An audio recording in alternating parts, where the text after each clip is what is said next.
அனைவருக்கும் வணக்கம். நான் நிருபர் மணிசாமி.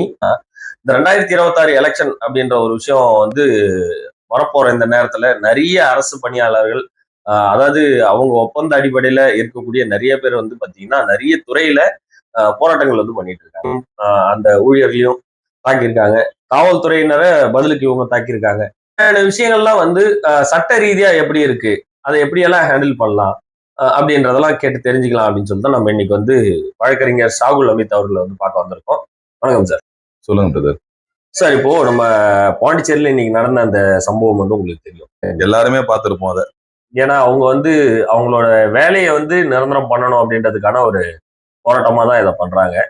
அந்த இடத்துல இப்படியான ஒரு விஷயம் நடக்கிறது சங்கடமா இருந்தாலும் இதுக்கான தீர்வு, இதுக்கான விஷயங்கள், இதை எப்படி ஹேண்டில் பண்ணலாம், என்னெல்லாம் பண்ணலாம் அப்படின்றத. இத தீர்வுன்னு சொல்றதை விட அவங்க பண்ண முறை தப்பாயிடுச்சு. போராட்டத்தை அறவழியில கொண்டு போயிருக்கலாம். போலீஸ் ஆபீசர் அடிச்சது, அதுக்கப்புறம் இவங்க மிஸ்பிஹேவ் பண்ணது, அது யாரும் பிளான் பண்ணி பண்ணல. ஒரு தற்செயலான ஒரு சூழ்நிலை.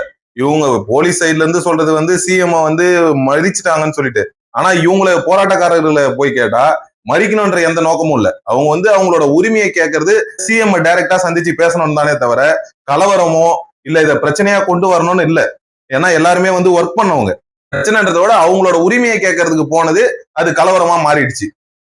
இப்ப இந்த கலவரம் ஆனதுக்கு அப்புறம் பாத்தீங்கன்னா இதுக்கு என்னென்ன செக்ஷன்லாம் ஹேண்டில் பண்ணுவாங்க, அதெல்லாம் எப்படி இவங்க சமாளிப்பாங்க, இதுக்கான கேசஸ் எல்லாம் எப்படி போகும்?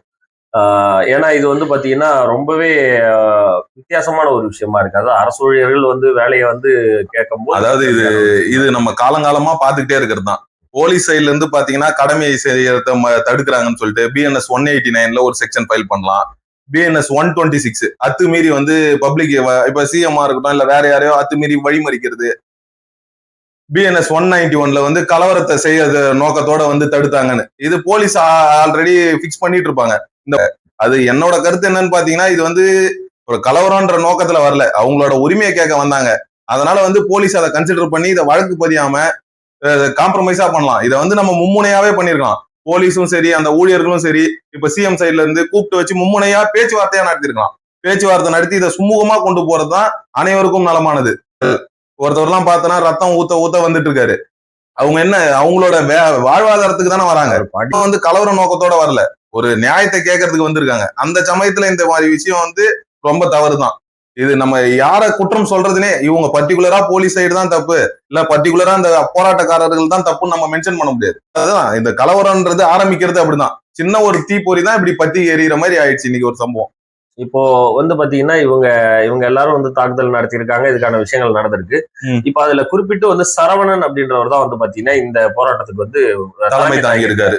இப்போ அவர் பாத்தீங்கன்னா இந்த நிமிஷம் நம்ம பேசிட்டு இருக்க இந்த நிமிஷம் வரையும் அவரை காணோம் அப்படின்னு தான் தேடிட்டு இருக்காங்க. ஆனா அவர் போலீஸோட ஜீப்ல அவரை ஏத்தி அமைச்சிருந்தாங்க அப்படின்றது எல்லாருக்கும் தெரியும்.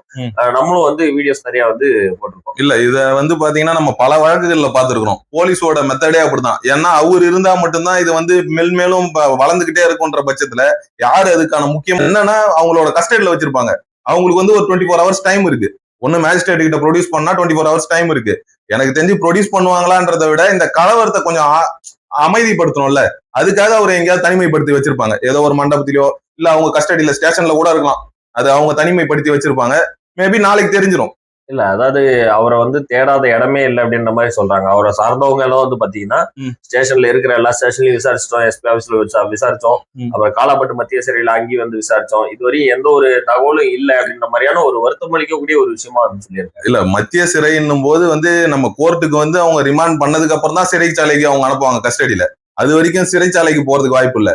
இவங்க அவங்களுக்கு இப்ப டைம் இருக்கு. 24 மணி நேரத்துக்கு மேலதான் அவங்க வைக்க கூடாதே தவிர இப்போ ஒரு விசாரணைக்காகவோ இல்ல இதை அமைதிப்படுத்துறதுக்காகவோ என்கொயரிக்காக கூட வச்சிருக்கலாம். அதுக்கான ரைட்ஸ் போலீஸ் கிட்ட இருக்கு. பட் அவங்க இப்ப அதிகாரத்துல இருக்கிறவங்க சொல்றதுதான் போலீஸ் கேட்டாகணும். அவங்க என்ன சொல்லியிருக்காங்கன்னு நமக்கு இப்போதைக்கு இந்த போராட்டத்தை அமைதிப்படுத்துறதுக்காக தான் இருக்கும்னு என்னோட கருத்து. சரி, இப்போ பாத்தீங்கன்னா பொதுவாவே ஒரு போலீஸ் ஒரு குற்றவாளியை தாக்கக்கூடாது, அடிக்கக்கூடாது அப்படின்ற ஒரு சட்டம் இருக்கு.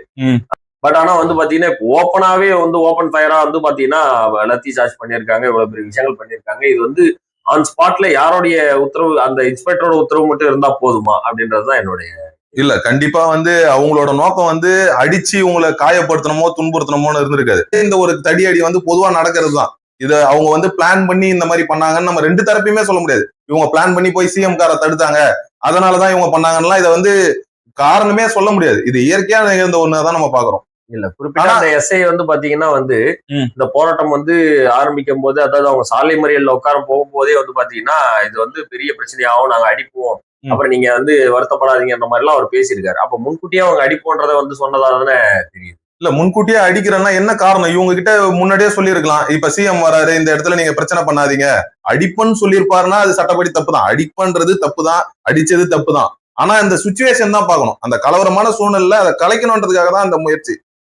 இன்னைக்கு வந்து பாத்தீங்கன்னா வந்து அதே ஜிஹெச்ல வந்து பாத்தீங்கன்னா இங்க இருந்து அடிப்பட்டவங்க போறதுக்கு முன்னாடியே காவல்துறையில இருந்து இங்க இருந்து அவங்க போய் அவங்க எம்எல்சி இருந்து போட்டிருக்காங்க. இப்போ இது இல்ல இல்ல அதுதான், அதாவது என்னன்னா, இப்ப நீங்க எஃப்ஐஆர் போட சொல்லுவீங்க, இப்ப அடிச்சாருன்னு சொல்றீங்க இல்லையா, அவர் நேம்ல நீங்க பிரஷர் பண்ணி எஃப்ஐஆர் போட சொல்லுவீங்க, இதுவே எதிர்த்தரப்பும் பண்ணுவாங்க. இப்போ அத்துமீறி அடிச்சது தப்பு தானே, ஏன்னா வீடியோ ஆதாரங்கள் எல்லாம் இருக்கு. அப்ப அப்படின்னும் போது அந்த இடத்துல 2 பேருமே சரிக்கு சமமா வந்து தாக்கிக்கிட்டாங்க. இப்போ புதுச்சேரியோட சட்ட ஒழுங்கு எப்படி இருக்கு அப்படின்றத நம்ம ஒரு கேள்விக்குறியா இருக்கு இல்லையா? மக்களுக்கு ஆல்ரெடி நிறைய கேள்விக்குறி இருக்கு. இப்ப கேள்வியான இந்த விஷயத்துல இப்படியான ஒரு விஷயமும் இருக்கு அப்படின்னும் போது இதுக்கு சட்டத்துல என்ன மாதிரியான விஷயம்லாம் இருக்கு? இல்ல அதாவது இந்த போராட்டம்ன்றது வந்து அவங்க அறவழியில செஞ்சிருக்கணும். அதுல நம்ம சொன்ன மாதிரி அந்த பிஎன்எஸ் செக்ஷன்ல அவங்க கேஸ் ஃபைல் பண்றதுக்கு வாய்ப்பு இருக்கு.